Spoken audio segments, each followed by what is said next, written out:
दोस्तों नमस्कार, स्वागत है आपका हमारे YouTube चैनल जीवन और विज्ञान में। कल मैं आप लोगों के बीच डीएनए फिंगरप्रिंटिंग के बारे में बताया था कि डीएनए फिंगरप्रिंटिंग क्या होता है, इसकी हमें क्यों आवश्यकता होती है, इसे किसने डेवलप किया, हमारे भारत में किस साइंटिस्ट ने इसे डेवलप किया। तो इन सभी का जानकारी मैंने कल दे दिया था। आज हम लोग सीखेंगे कि यह डीएनए फिंगरप्रिंटिंग किया कैसे जाता है। आखिर डीएनए फिंगरप्रिंटिंग करने का कोई ना कोई तो प्रोसेस होगा, तो हम इसे एक एक करके सीखेंगे और वो भी बड़े आसान शब्दों में। कैसे? तो स्टेप बाय स्टेप मैं आपको बताता हूं। Step of DNA fingerprinting. DNA finger PRINTING printing. तो देखिए इसका सबसे पहला स्टेप क्या होता है। तो इसका सबसे पहला स्टेप यानी कि हम यहां लिख दे रहे हैं स्टेप फर्स्ट। स्टेप फर्स्ट होता है सैंपल कलेक्शन। क्या होता है? Sample SAMPLE sample COLLECTION collection. Sample collection मतलब होता है कि हमको सबसे पहले हम लोगों को सैंपल लेना पड़ेगा, यानी कि वह नमूना लेना पड़ेगा जिसमें कि हमारा डीएनए मौजूद होता है। और हम जानते हैं कि सर के बाल से लेकर के पैर के नाखून तक हमारे शरीर के जो भी अंग है उन सभी चीजों में डीएनए पाया जाता है।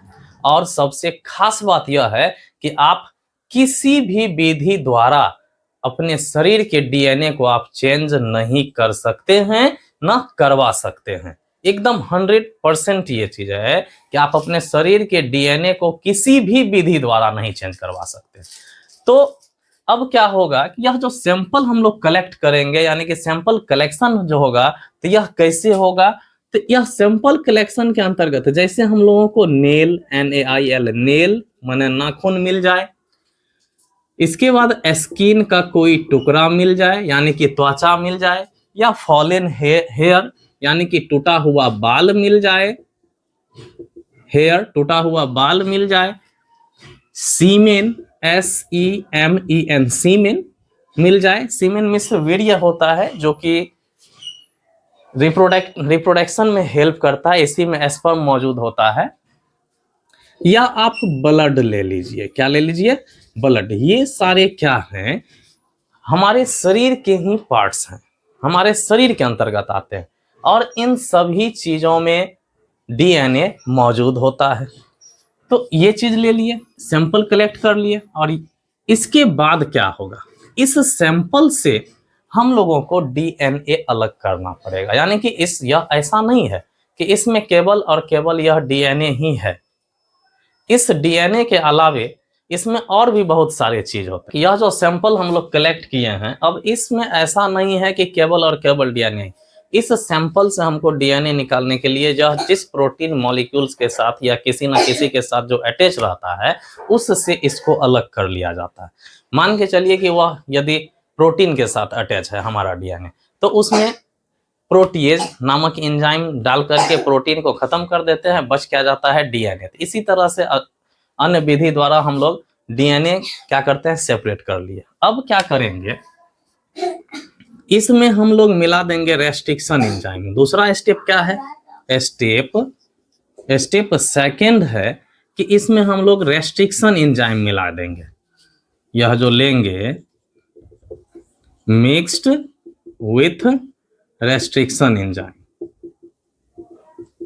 रेस्ट्रिक्शन एंजाइम, यह जो रेस्ट्रिक्शन एंजाइम है यह दो प्रकार का होता है। तो इसमें हम लोग एंडोन्यूक्लियेज एंजाइम लेते हैं, रेस्ट्रिक्शन एंडोन्यूक्लियेज एंजाइम, क्योंकि यह एंजाइम जो है, इस एंजाइम में यह कैपेसिटी होता है कि डीएनए के मॉलिक्यूल को यह कट करने का काम करता है। काट दिया। अब जब यह टुकड़ों में टूट जाता है तो अब इसमें हम लोग नेक्स्ट स्टेप यह अपनाते हैं, यानी कि स्टेप थर्ड। इसमें हम लोग मिलाते हैं अब इसे एग्रोज जेल, AGROSE। इसे हम लोग एग्रोज जेल में डाल देते हैं। और यह जो एग्रोज जेल है यह हमें प्राप्त कहाँ से होता है? तो सीवीड्स से प्राप्त होता है, यानी कि समुद्री घास से प्राप्त होता है एग्रोज जेल। इसमें मिला करके डीएनए को सेपरेट कर लिया जाता है। अब जैसे ही हम लोग एग्रोज जेल में इसको डालें, तो एग्रोज जेल में डाल दिए इसको डीएनए को। अब स्टेप 4 यानी कि नेक्स्ट स्टेप जो होता है, इस स्टेप में हम लोग क्या करते हैं,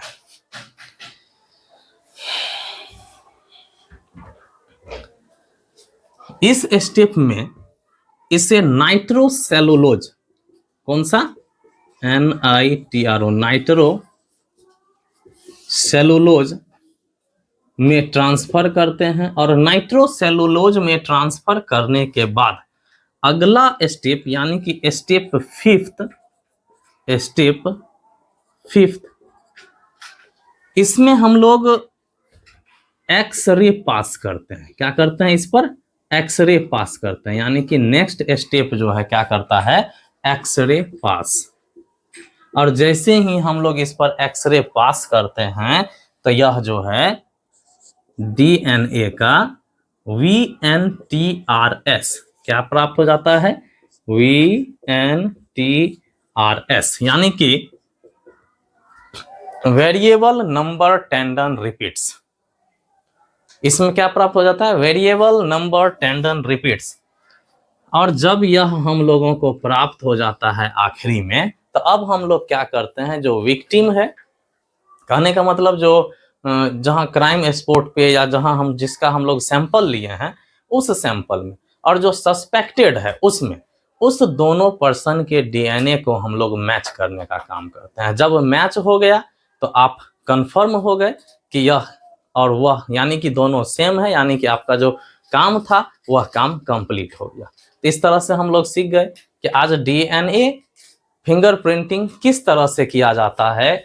तो यह कुछ स्टेप हैं, जो स्टेप आप लोग कॉपी में नोट कर लीजिए। इसमें से कुछ ऐसे वर्ड हैं जो कि आपको मुझे फिर बताना पड़ेगा, जैसे इसमें मिक्स्ड विथ रेस्ट्रिक्शन एंजाइम, एग्रोजेल तो बता ही दिया, रेस्ट्रिक्शन एंजाइम का फिर मैं कभी चर्चा करूंगा।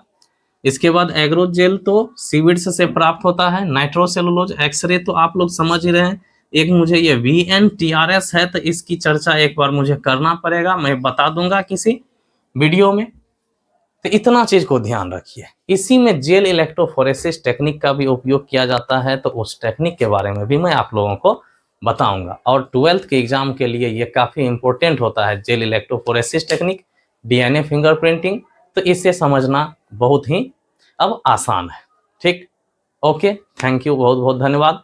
यदि आपको हमारा वीडियो अच्छा लगा हो तो आप लाइक करें, शेयर करें, और अधिक से अधिक मित्रों के पास जरूर शेयर करें, ताकि यह आपके दोस्तों को भी इससे बेनिफिट मिल सके। Okay, thank you.